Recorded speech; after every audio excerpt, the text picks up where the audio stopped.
What's going on? What's going on? How you guys doing today? Yes, welcome. Welcome all to Manny Unplug. I'm your host, Jermaine McCrimmon, and we thank everyone for participating and staying around, checking us out for all the episodes coming out. We thank you guys for showing us the love. We're on all social media platforms, and we like to thank you guys for just all the comments and questions about the page and what we're doing, what we got coming in, and what we got going out. We thank you guys for that. So today's a good episode. Again, we're giving you some current events and also just talking in general about what you think, where you see things going. We done passed quarter and people done cut the budget for new hires and things as such throughout the world. United States is still in the mix. Gaza's still in war. We have a recent current event on a shooting, Minneapolis, I think it is. Just a lot of things we should consider as we move forward. Our last podcast, we talked about the active shooter and how you need to be careful and be aware when you're just seeking medical attention because things can happen at a drop of a dime. And right after I put that out on Wednesday, sure enough, we had an active shooter situation at a church. And we're going to look into that and see what's going on and see what you guys think about that and what happened. Totally unnecessary. Of course, it was unnecessary. Kids dying, anybody getting hurt is always unnecessary. But we have a lot of people in our society nowadays that like to take out and do things on their own. And when they do that, it affects the world. Even though it might happen in one place, we all are impacted by it. And that's what we got to be careful when we talk, and also what we do in the world is impact on another level. So sometimes, what you do behind closed doors is seen. So please, guys, let's show common courtesy, love to each other on the streets and highways and byways.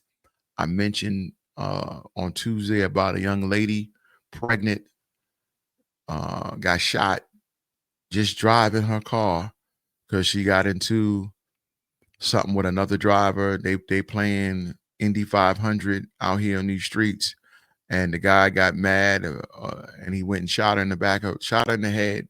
They had to give her a C-section to save the baby, but I don't know if she lived or if she's gonna live. These things happen. That happened in New Orleans. So we have to be real cautious and be aware of what's going on. So today's episode, we're going to get right into it. Let's talk about it. Let's see what went on. Let's see if any updates with this hearing. I'm not hearing, but police giving us the information. Here we go. BRIAN, O''HARA. I am the Minneapolis Police Chief. Good afternoon, and thank you all for your patience as we continue to gather the facts in this investigation into this truly unthinkable tragedy that happened here earlier today. I want to make sure that we are providing the most accurate information possible, particularly as we speak around our victims. At this point, we know we have a total of 19 victims from this tragedy. 2 were young children, ages 8 and 10, that were sitting in the pews at Mass when they were shot and killed. They were pronounced deceased on the scene. There were another 14 children between the ages of 6 and 15 that were injured by gunfire. There were also 3 adults in their 80s that were parishioners here attending Mass that were also shot in this incident. The families of all of the children that have been affected have been notified. The coward that shot these victims took his own life in the rear of the church. That coward has been identified as 23-year-old Robin Westman. Now you see all this carnage, guys. This guy went to a church, injured 19 people, killed a bunch of young kids, and then he took his own life. No prior criminal history. As to the weapons used to perpetrate this horrific attack, there was a rifle, a shotgun, and a pistol. All three had been lawfully purchased by the shooter. The guy that's speaking is Brian O'Hara from Minneapolis Police Chief, and he's breaking it down to let you guys know what took place. At this stage, we believe that the shooter had acted alone. There is no indication of other suspects directly involved in carrying out this attack. Our investigators are working with other agencies in the process of executing 4 search warrants. One is for the church itself, where this crime occurred. The other 3 are residences nearby in the metro that are related to this shooter. Additional firearms are being recovered from those 3 residential locations as we speak. We're also aware of a manifesto that the shooter had timed to be released on YouTube. This manifesto appeared to show him at the scene and included some disturbing writings. That content has since been taken down with the assistance of the FBI, and it now remains under active review by our investigators. So, guys, just letting you know that this is what's going on. We got a commercial that's going to come in right here. I'm going to turn it down a little bit, and then Please we just hear get me by out. it. No, all When I work get- management once it platforms finish, are the same. I'll, Monday.com get is you the one guys you'll. back to it. All right, so here we go. We know this community is reeling and is in pain. I want to ensure everyone in our community, this parish, all of the families affected, and all of our residents, that all of law enforcement collectively, local law enforcement, our county, our state, and all of our federal law enforcement partners have been here, and we are all working tirelessly to uncover the full scope of what happened, to try and identify a motive why it happened, and whether there are any other further details. So this happened at a church, guys, Catholic church. They were having their first day of school, having mass, and he was like, nah, we're going to do something different today. And he definitely did something different. It happened to cost people, innocent people, their lives. That's why it's so important to make sure you say, I love you, give them a hug and kiss, because you never know the next time you're going to see them. It's unfortunate, but it's the truth. Could you imagine the parents that know they took their kids to the church and maybe went on to work to get a call that their children is now gone? It's a sad thing. We will continue to share updates as the investigation progresses, and we remain committed to being as transparent as possible while protecting the integrity of this investigation. In a moment, I will take some questions that I am able to answer, but first I want to bring up the principal of Annunciation School, Mac Du Bois, as well as after him, the Archbishop, Archbishop Bernard Hepburn.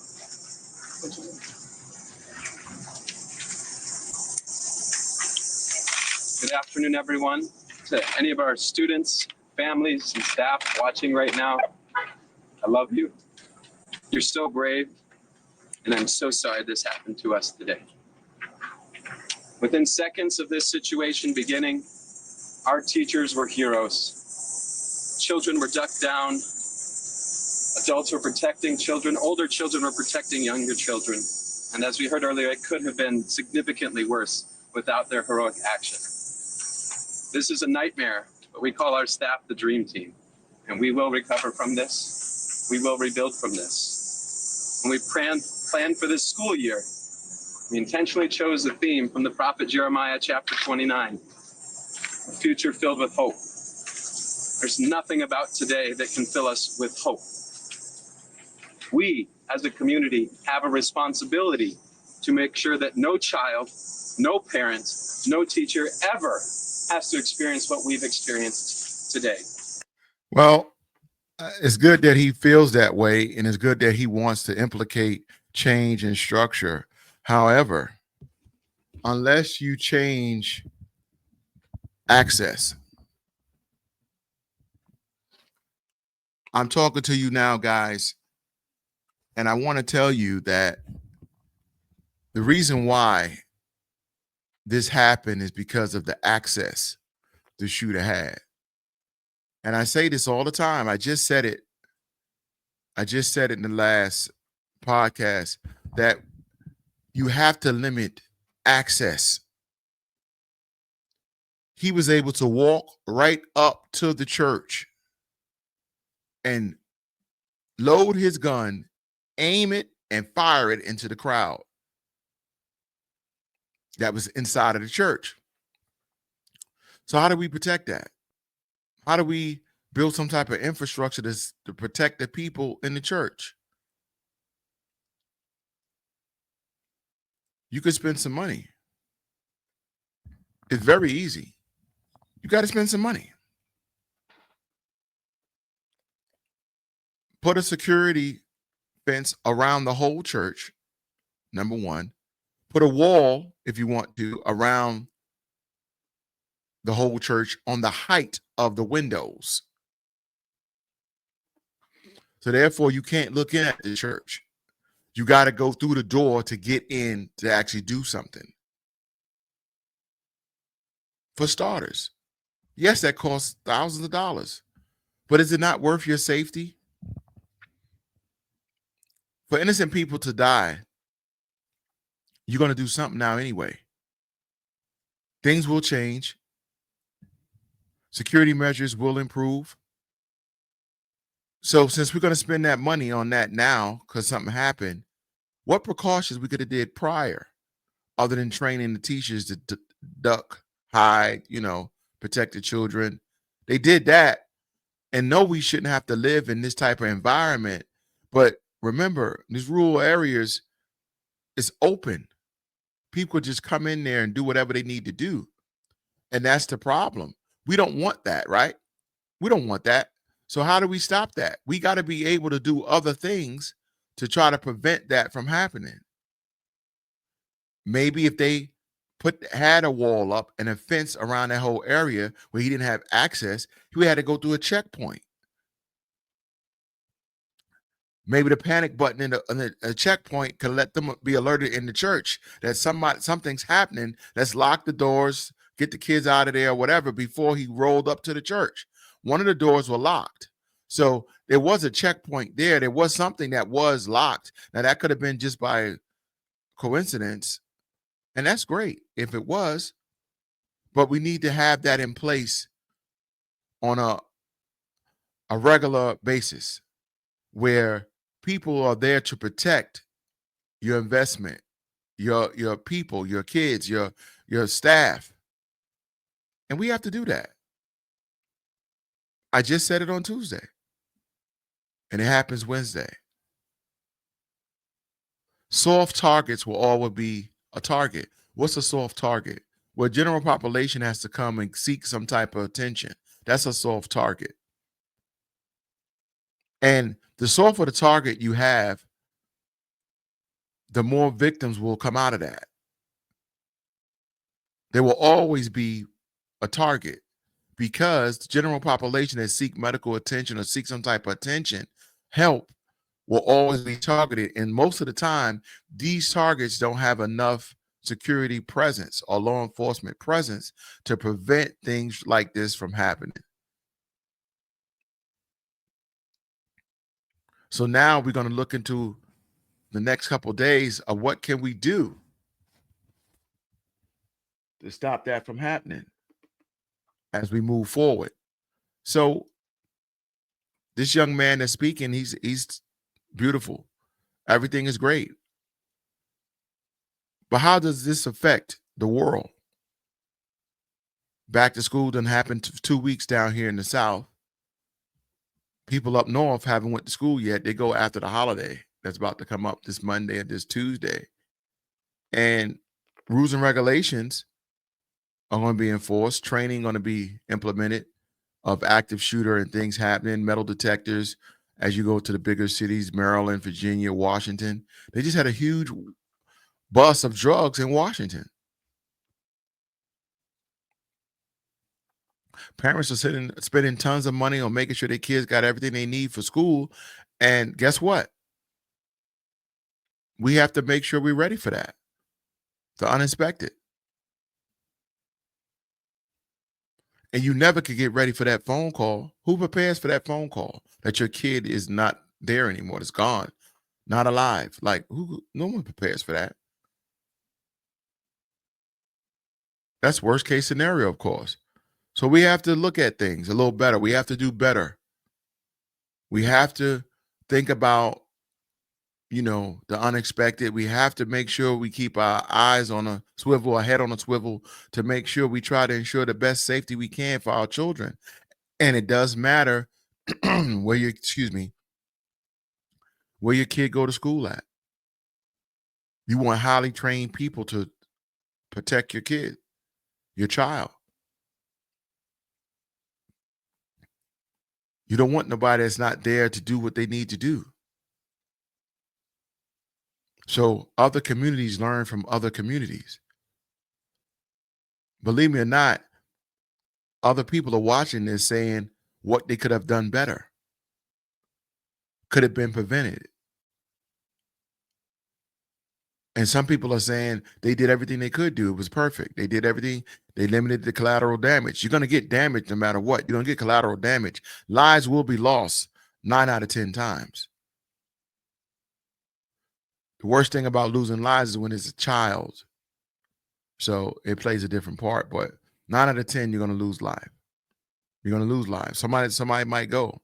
It's just part of what it is. It's almost like war. You must destroy in order to rebuild in war. War costs money, and victims of war, innocent people die. These things happen. That's why we salute our veterans who take the time to put their life on the line for our freedoms and our things that we call worth it, our morals and principles. So we have to look into this and see what else is going to happen. We're going to get a part 2 to this to really see, this kid, his mom, what I hear is his mom works there. He worked there. His mom allegedly worked at the school. Something happened. For all we know, he could be a small brat, whatever. And him taking his life is because he was embarrassed and ashamed he might have put on his family. They know who he is. They know his parents already. The cop never mentioned nothing about his parents making a statement yet. But we'll see. As we get it, I'll give it to you. But for most part, we know that already. That his mom worked there. And he's known there, or they know of him somewhat. They're not saying it yet because, discreet. They're trying to keep things on the low.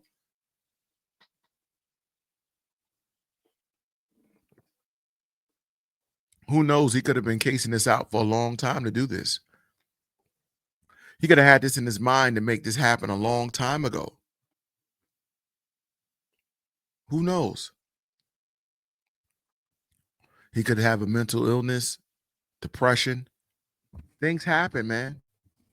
And we don't know what someone's going through. We need to take it out on innocent children.